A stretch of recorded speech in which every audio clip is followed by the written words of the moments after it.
Mga master, okay lang bang? Huwag niyong skip ang mga ads sa aking mga video kung okay lang mga master. Salamat sa solid na suporta po. Yon, what's up mga masters? Nandito na naman tayo sa panibagong araw, panibagong kabanata na naman ang pagsasama-samahan natin ngayon guys.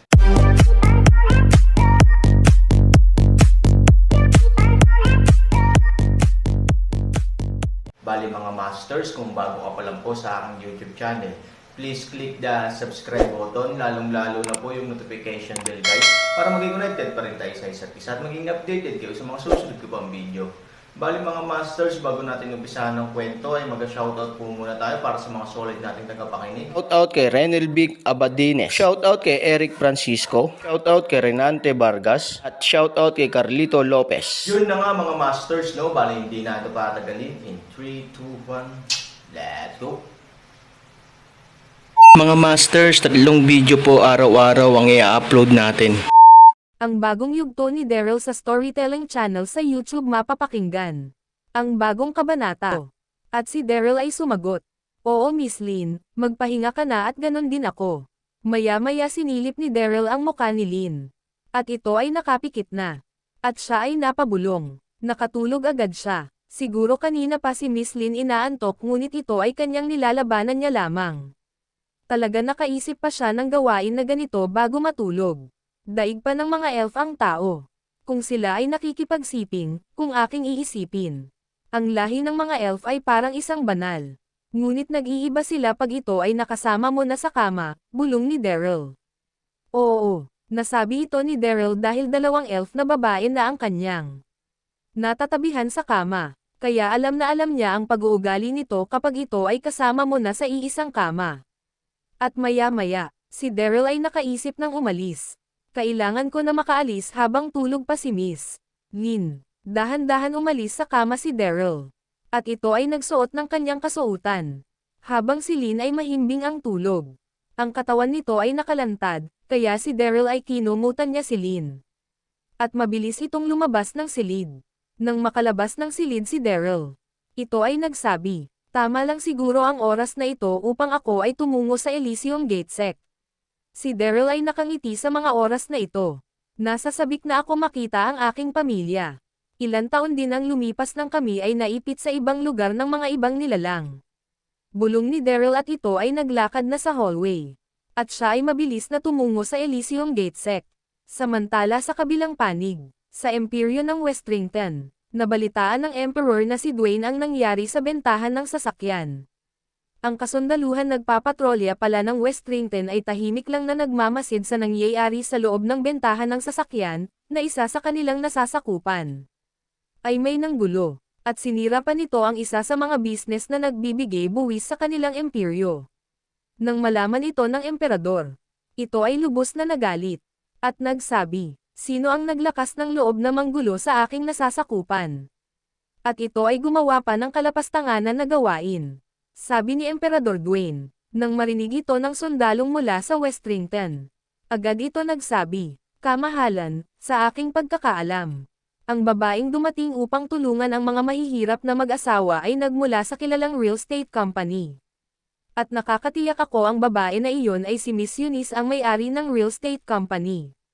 Ito ay nagdala ng ilang mga cultivator upang sirain ang bentahan ng sasakyan sa iyong nasasakupan. Nang marinig ito ni Emperor Dwayne, ito ay mabilis na nag-utos. Kung ganon, sinira niya ang isa sa mga business na nagbibigay buwis sa aking imperyo. Nais ko bigyan ng leksyon ang babaeng iyon. Alam mo ba kung saan mahahanap ang babae na iyon? Sabi ni Emperor Dwayne, nang marinig ito ng sundalo ng Westrington. Ito ay agad-agad na sumagot, "Oo kamahalan. Ang mansion nito ay matatagpuan sa boundary ng North Mona at ng ating Westrington." Sabi ng sundalo ng Westrington. At mabilis na nag-utos si Emperor Dwayne at sinabi, "Kung ganon, magpadala ka ng mga kasundaluhan natin upang dakpin ang babae na iyon at dalan sa ating kaharian. Nais ko itong makausap at pagbayarin ng malaking salapi sa kanyang ginawa na panggugulo sa aking nasasakupan at sa pagsira sa bentahan ng sasakyan." Nang marinig ito ng sundalo mula sa Westrington, agad itong tumugon, "Masusunod kamahalan." At mabilis itong lumabas at umalis sa harapan ni Emperor Dwayne. At maya-maya ang kasundaluhan ng Westrington ay nagtungo na sa mansion ni Eunice. Tuldok, mukhang nasa panganib sila Eunice sa mga oras na ito. Dahil sa kanilang pagsira at panggugulo sa nasasakupan ng Westrington. Si Emperor Dwayne ay lubos na nagalit. At ito ay nagpadala ng kasundaluhan upang dakpin si Eunice. Samantala si Daryl ay nagtungo na sa Elysium Gate Sec upang malaman niya kung ano na ang kalagayan ng kanyang pamilya. Ang naiwan na lang sa mansion ni Eunice ay si Lynn, si Eunice, mga kasambahay at mga cultivator na nasa middle lang ang spiritual. Samantala sa kabilang panig, ang apat ay mabilis na lumilipad patungo sa lugar ng mga elf. Ito si Charlie, General Allen, General Denki at General Cassandra. Sa kanilang paglipad ng mabilis, narating na nila ang lugar ng mga elf. Sa hindi kalayuan, maingat na nagmamasid ang apat. At si General Denki ay nagsalita. Hoy ikaw elf, saan sa lugar ng mga elf ang lungga ng mga mangkukulam? Nandito na tayo sa nasasakupan ng lahing elf, at natatanaw na natin ang kanilang palasyo. Sabi ni General Denki, at nang marinig ito ng tatlo lalo na si Charlie ito ay sumagot. Nais ko pangunahan ang pagtungo roon. At maaari, niyo ako sundan. Sabi ni Charlie, nang marinig ito ni General Denki. Ito ay nag-alangan. Ano, nais mo manguna sa pagtungo roon? Hindi mo ba sadyang gawan kami ng isang patibong? Kung may binabalak kang masama laban sa amin, ay wag mo na ituloy dahil sa oras na gawin mo iyon.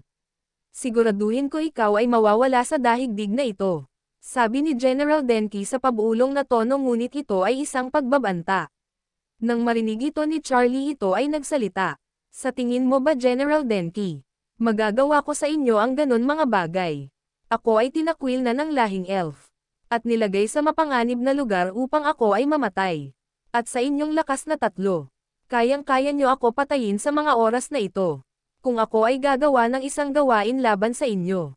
Tuldok, kung hindi ka pumapayag General Denki, maaari kang maiwan dito. At baka hindi mo lang masabi na ikaw ay natatakot sa isang tulad ko.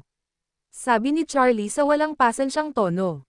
Oo dahil si Charlie ay lubos na naaasar sa pag-uugali ni General Denki, na laging itong humahadlang sa kanilang nais gawin. Malakas ang loob ni Charlie na sabihin ang mga salita na ito laban kay General Denki sapagkat alam niya sa kanyang sarili. Na hindi siya masasaktan basta-basta ni General Denki sa mga oras na ito. Dahil kapag gumawa ito ng isang hakbang laban sa kanyang, maaari mapansin ng mga kasundaluhan mula sa lahing elf ang kanilang pagmamasid. At kasama din nila si General Cassandra. Kaya si Charlie ay may lakas ng loob sa mga oras na ito. At si Charlie ay nagsalita.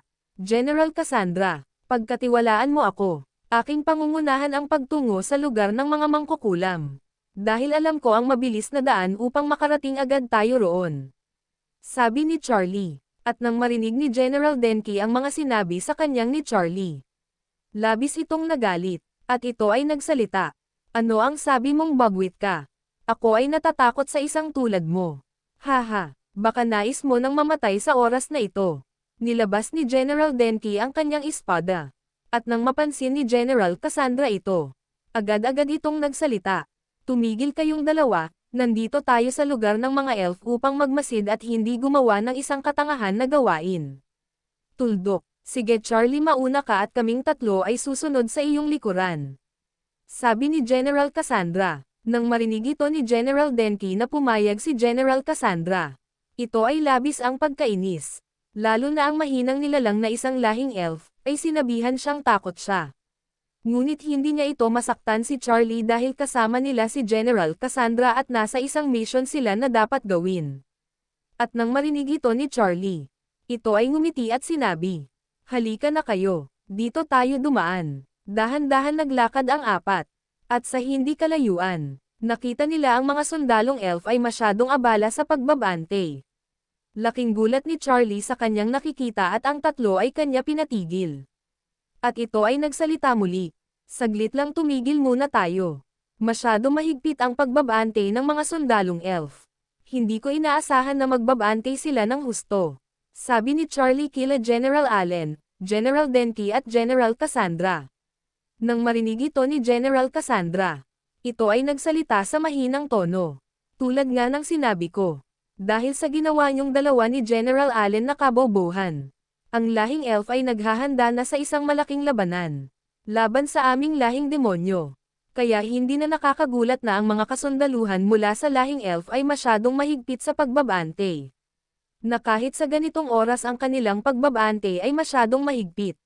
Sabi ni General Cassandra. Maya-maya si General Allen ay nagsalita. Paano na tayo makakapunta sa lugar na iyong sinasabi na sa lugar na iyon na nanatili ang mga lahing mangkukulam? Tuldok, sabi ni General Allen kay Charlie. Nang marinig ito ni Charlie hindi ito umimik. At, ito ay nag-isip kung ano ang dapat niyang gawin, kung saan sila maaaring dumaan na hindi sila mapapansin ng mga sundalong elf, na kahit na ang buong nasasakupan ng mga lahing elf na nasa mahigpit na pagbabante.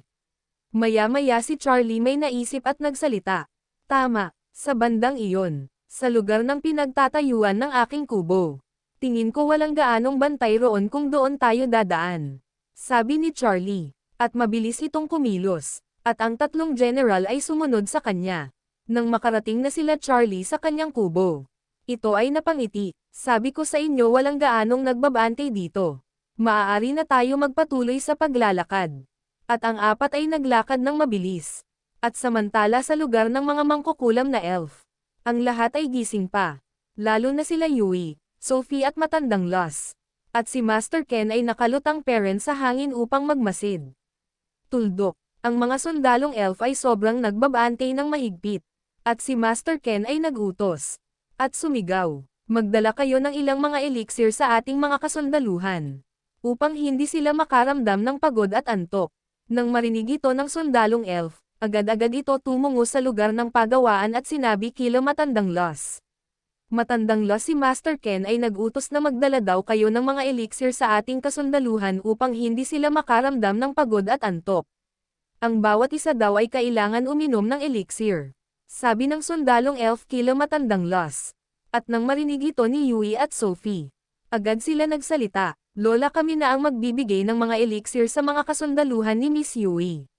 Halika Miss Yui kumuha na tayo ng elixir sa mga kahon na iyon. Upang may bahagi na natin sa kanilang lahat. Sabi ni Sophie at nang marinig ito ni Yui agad itong tumugon.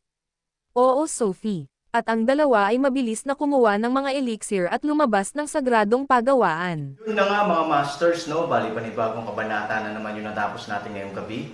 Muli, maraming salamat po talaga sa walang sawang suporta po sa aking YouTube channel na talagang inaabangan nyo po ang bawat upload ko po. Bali mga masters, magkita-kita ulit po tayo bukas ng gabi at ngayon po ay magpapaalam po muna tayo. Bali mga masters, bye-bye!